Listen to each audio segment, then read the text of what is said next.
Alexander the Great was actually an ethnic Albanian.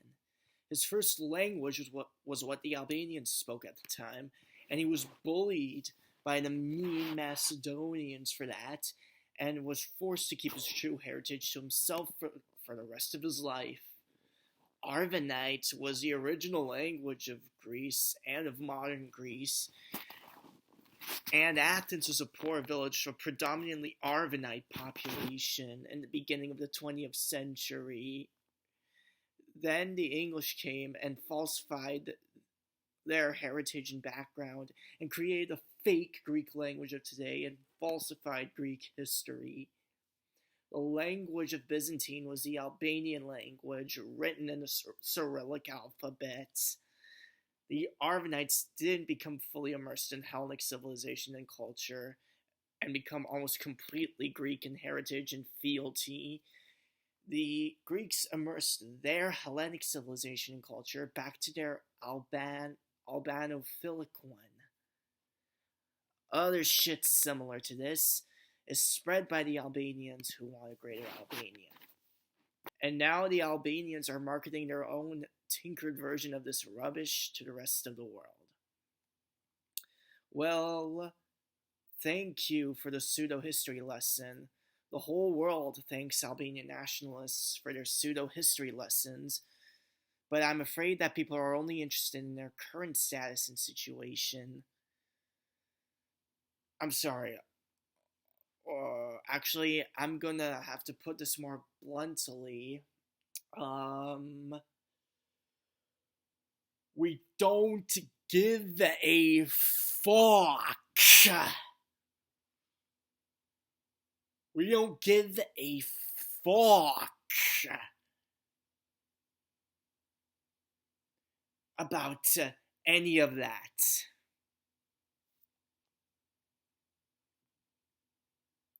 And as it pertains to objective history, thank you for informing us that the Albanians are probably mainly the descendants of the Illyrians and one of the oldest indigenous European peoples.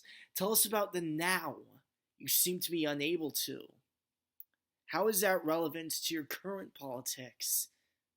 The Illyrian culture has completely perished. You're just looking for excuses to become relevant.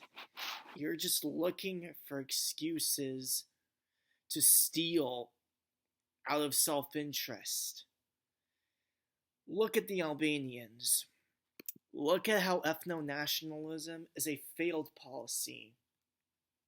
Ethno-nationalism is dead. Do the Arvanites have anything in common with the Kosovars simply because they're of the same race? Which is a contestable claim because Europeans are too mixed and speak the same language. Do the hardworking, ethical Arvanites have anything in common with the Albanian migrants in Greece who commit crimes? Does an irreligious Albanian have anything to do with a fervently Muslim Albanian? Ethno-nationalists don't seem to think that very deeply and substantially. A man is not supreme and virtuous because he's Albanian. A woman is not supreme and virtuous simply because she's Albanian. She has to showcase his virtue. He has to showcase his virtue. She has to showcase her virtue and supremacy like everyone else. They could have more in common with these Greeks. They more than likely have more in common with these Greeks or these Cypriots or these Turks or these Lebanese or these Frenchmen or these Italians. People of the same heritage or people of relatively the same culture or heritage as them, but not Albanian. It's about time everyone realizes that ethno-nationalism is dead as both a practical philosophy and pragmatic one, and that we live in a post-national world with no escape.